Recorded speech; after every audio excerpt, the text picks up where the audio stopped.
जमीयत उलमा इस्लाम के सरबराह मौलाना फजल रहमान ने कहा है कि उनकी जमात इलेक्शन में जाने के लिए तैयार है, मगर इलेक्शन का माहौल भी दिया जाए। उन्होंने कहा कि 2 सूबे बदअमनी की लपेट में हैं, क्या ऐसे माहौल में इंतखाबी मुहिम चलाई जा सकती है? इंतखाबात में हम हर वक्त जाने के लिए तैयार हैं, लेकिन इंतखाबात के लिए वो माहौल दिया जाए जो इंतखाबात के लिए ज़रूरी होता है।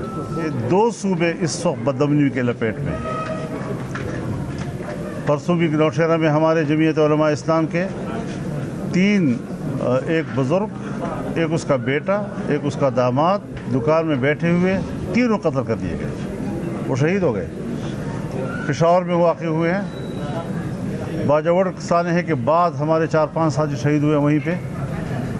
डेरा इस्माइल खान में, टांक में, लक्की मरवत में कोई पुलिस नहीं है। रात को सारे इलाके जो है मुसल्लह लोगों के हाथ में होते हैं, दिन को पुलिस आ जाती है। तो इस सारे सूरत हाल में क्या इंतखाबी मुहिम चलाई जा सकेगी, एक सवाल है। स्पीकर कौमी असम्बली राजा परवेज अशरफ कहते हैं कि इलेक्शन कमीशन के पास 8 फरवरी को इलेक्शन कराने के सिवा कोई रास्ता नहीं है। लाहौर में गुफ्तगू करते हुए राजा परवेज अशरफ ने कहा कि इलेक्शन कमीशन सुप्रीम कोर्ट में खुद 8 फरवरी की तारीख दे चुका है। इसके अलावा शायद कोई रास्ता नहीं है कि 8 फरवरी को जो है वो पाकिस्तान में इलेक्शन का इनकाद हो, मुनक्किद हो इलेक्शन, और बाकी जो जमातें हैं इनके मसाइल होते हैं, वो अपने मसाइल जाकर इलेक्शन कमीशन से करते रहते हैं कि रूटीन की बात है। लेकिन इलेक्शन कमीशन एक डेट दे चुका है, सुप्रीम कोर्ट में जाके दे चुका है। हाँ, ता वक्त के कोई बहुत बड़ी ऐसी इमरजेंसी है जो मैं भी समझ जाऊँ, आप लोग भी समझ जाएं, उसके अलावा तो कोई रास्ता नज़र नहीं आता। आपने शफाफ इलेक्शन की बात की है, ये बता दें कि शफाफ मेयर कराची के इलेक्शन की तरह होना चाहिए। पहले तो आप ये बताएं कि आपका एक सवाल जो है उससे आप 2-3 तीर जो है वो निशाने पे क्यों छोड़ रहे हैं? पहले तो आप मुझे बताएं कि कराची के मेयर के इलेक्शन को किस तरीके से आप जो है वो कंट्रोवर्शियल कहते हैं? आपके पास कुछ सबूत है?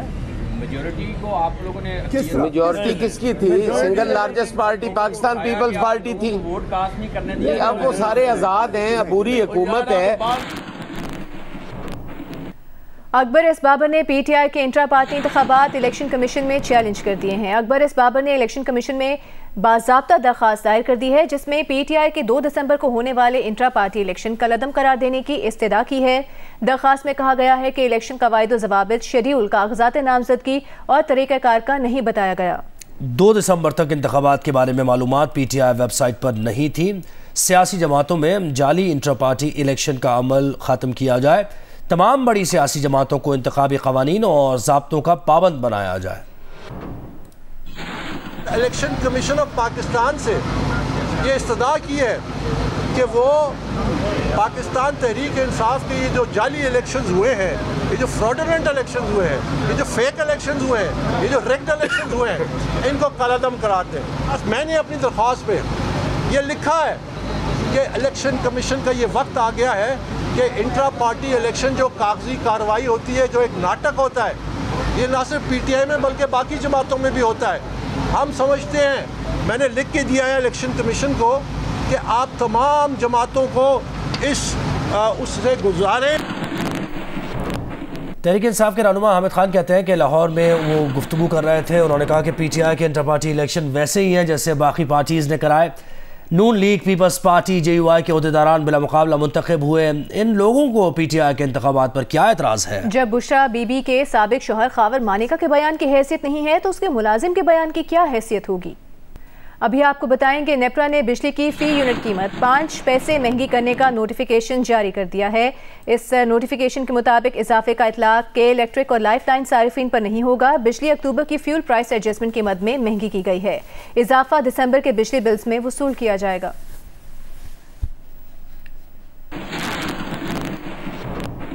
लाहौर में बाबा गुरु नानक के जन्मदिन की तकरीबात में शिरकत के लिए पाकिस्तान आने वाली सिख फैमिली ने आईजी पंजाब डॉक्टर उस्मान अनवर से मुलाकात की। सिख फैमिली से डकैती के मुलजमान की फौरी गिरफ्तारी पर सरदार कुंवलदीप जीत का कहना था कि उनके पंजाब की पुलिस यूएस, कनाडा और यूके से भी नंबर 1 है। तफसीलात बताएंगे रईस अंसारी।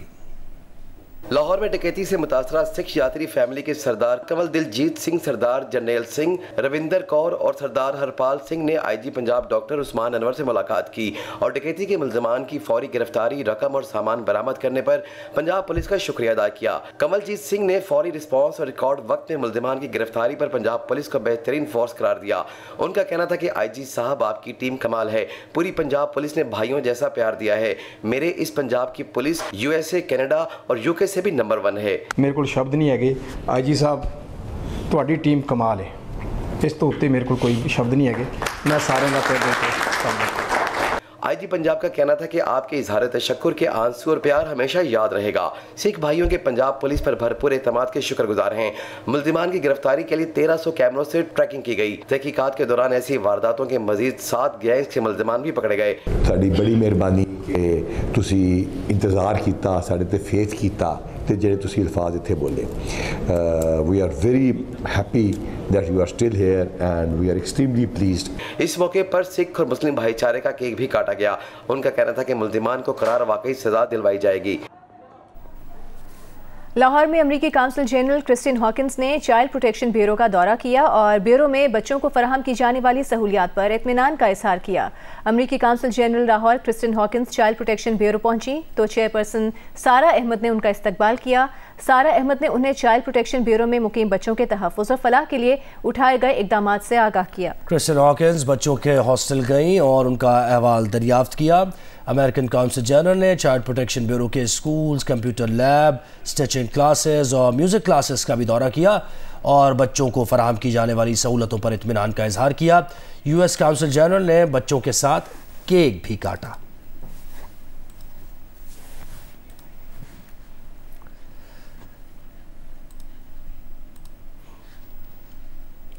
और हैदराबाद में 2.5 साल बाद माहौलियाती नमूने में पोलियो वायरस की तस्दीक हुई है, जिसके बाद जिले में पोलियो मुहिम को मजीद 2 रोज़ के लिए बढ़ा दिया गया है। डिस्ट्रिक्ट हेल्थ ऑफिसर डॉक्टर लाला जाफर के मुताबिक वायरस की तस्दीक कासिमाबाद पंपिंग स्टेशन से लिए गए माहौलियाती नमूने के जरिए हुई। 8 नवंबर को पोलियो वायरस की तस्दीक के लिए सैंपल लिया गया था। जुलाई 2021 में सीवेज के पानी में पोलियो वायरस की तस्दीक हुई थी, जिसके बाद से हैदराबाद में पोलियो वायरस नेगेटिव था। हालिया सैंपल में पोलियो वायरस की तस्दीक के बाद हैदराबाद में इंसदाद पोलियो मुहिम मजीद 2 रोज़ तक बढ़ा दी गई। इसराइल की रियासती दहशतगर्दी जनूबी गजा में भी फैल गई। आबादियों, पनाहगाहों पर भी बमबारी की गई है। खान यूनुस, नसीरात और ब्रिज कैंप पर बमबारी से 65 से ज़ायद फ़लस्तीनी शहीद हो गए। इसराइली टैंक्स ने देर अल बलाह में फ़लस्तीनी रेड क्रॉस की 2 एम्बुलेंस को निशाना बनाया। इसराइली तैयारों ने खान यूनुस के शिमाल मशरक़ी इलाकों में फॉस्फोरस बम बरसाए। फ़लस्तीनी हुकाम इसराइली फ़ौज ने शिमाली गजा में जबालिया कैंप का मुहासरा कर लिया है। फ़लस्तीनी हुकाम का बताना है इसराइली फ़ौज का आलमी इदारा बराए सेहत को 24 घंटों में जनूबी गजा में गोदाम छोड़ने का हुक्म दिया गया है।